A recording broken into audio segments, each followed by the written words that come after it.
کیا آپ ایک ایسی قوم کا تصور کر سکتے ہیں جس نے پانی کو خدا بنا لیا تھا؟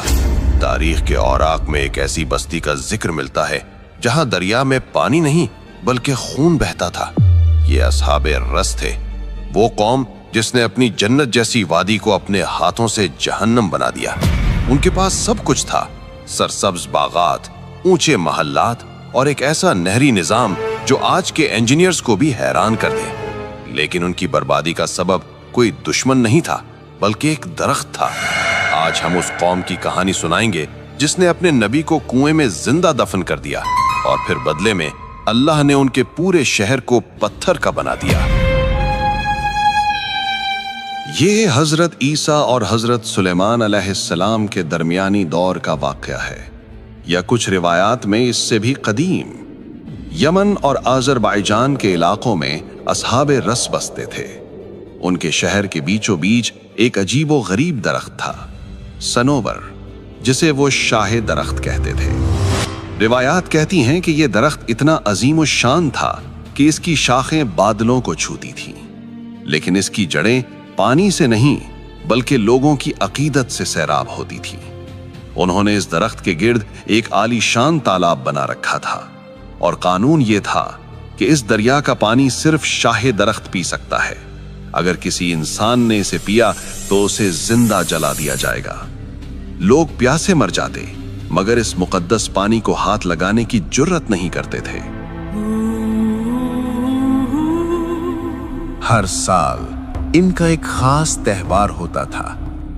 پورا شہر اس درخت کے گرد جمع ہوتا، وہ ریشمی لباس پہنتے، سونے کے زیورات لٹکاتے اور پھر قربانیاں پیش کرتے۔ اور پھر وہ ہوتا جو عقل ماننے سے انکار کر دے۔ جب وہ سجدے میں گرتے تو اس درخت کے تنے کے اندر سے ایک بھاری اور ہیبت ناک آواز آتی، اے میرے بندو، میں تم سے راضی ہو گیا، اب تم خوشیاں مناؤ۔ لوگ سمجھتے کہ یہ ان کا خدا بول رہا ہے، لیکن حقیقت میں وہ شیطان تھا جو درخت کے اندر چھپ کر انہیں گمراہ کر رہا تھا۔ شراب بہائی جاتی، ناچ گانا ہوتا اور بے حیائی کی انتہا کر دی جاتی۔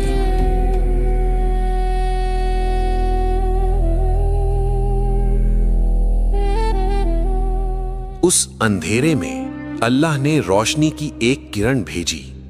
ایک نبی جن کا نام کچھ روایات میں حضرت حنظلہ بن صفوان علیہ السلام بتایا جاتا ہے۔ وہ اکیلے کھڑے ہوئے، انہوں نے پکارا، اے میری قوم، یہ درخت نہ سن سکتا ہے نہ دیکھ سکتا ہے، یہ شیطان ہے جو تم سے کھیل رہا ہے۔ اس رب کی طرف آؤ جس نے یہ درخت بھی پیدا کیا اور تمہیں بھی۔ انہوں نے دعا کی اور اچانک درخت مرجھانے لگا، اس کے پتے جھڑنے لگے، وہ آواز آنا بند ہو گئی، شیطان خاموش ہو گیا۔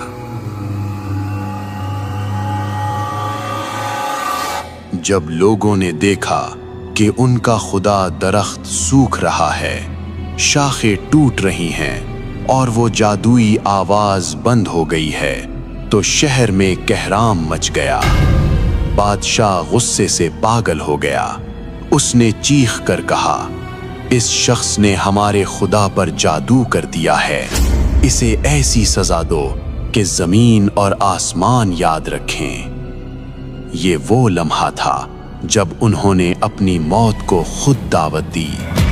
فیصلہ ہوا کہ اس نبی کو قتل نہیں کیا جائے گا بلکہ تڑپا تڑپا کر مارا جائے گا۔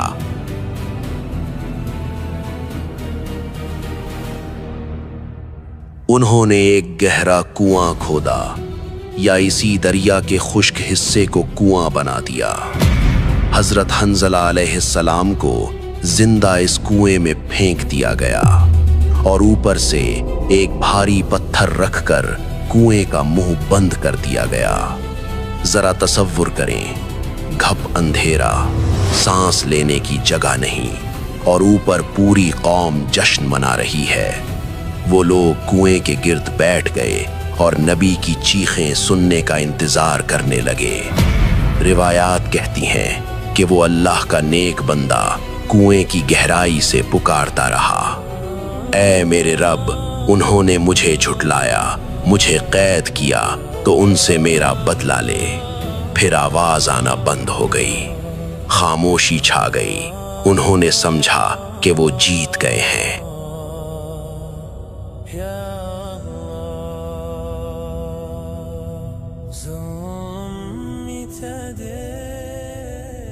لیکن جیسے ہی نبی کی آواز بند ہوئی، اللہ کا قہر بول اٹھا۔ اچانک آسمان کا رنگ بدل گیا۔ پہلے سرخ آندھی چلی، پھر شدید کالی آندھی۔ زمین لرزنے لگی۔ جس دریا کو وہ پوجتے تھے وہ ابلنے لگا۔ پانی گرم تارکول اور گندھک میں بدل گیا۔ آگ کا ایک طوفان آیا جس نے ہر زندہ چیز کو اپنی لپیٹ میں لے لیا۔ وہ لوگ جو ریشمی لباس پہنے جشن منا رہے تھے، وہ اپنی ہی جگہوں پر پتھر کے بت بن گئے۔ ان کے محلات، ان کے باغات سب راکھ کا ڈھیر ہو گئے۔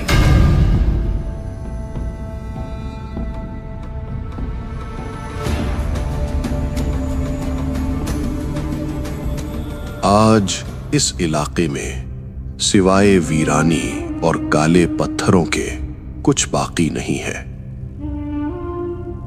قرآن میں اللہ نے انہیں اصحاب رس کہا، یعنی کنویں والے۔ وعادا وثمودا واصحاب الرس وقرونا بين ذلك كثيرا، اور عاد اور سمود اور کنویں والوں اور ان کے درمیان اور بہت سی جماعتوں کو بھی ہلاک کر دیا، کیونکہ ان کا جرم بھی کنواں تھا اور ان کی قبر بھی وہی زمین بنی۔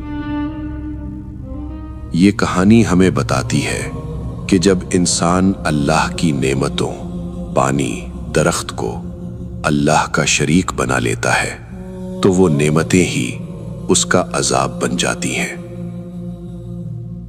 اگر آپ کو اس گمشدہ قوم کی داستان نے عبرت دلائی ہے تو کمنٹ میں استغفر اللہ لکھیں اور اس ویڈیو کو شیئر کریں۔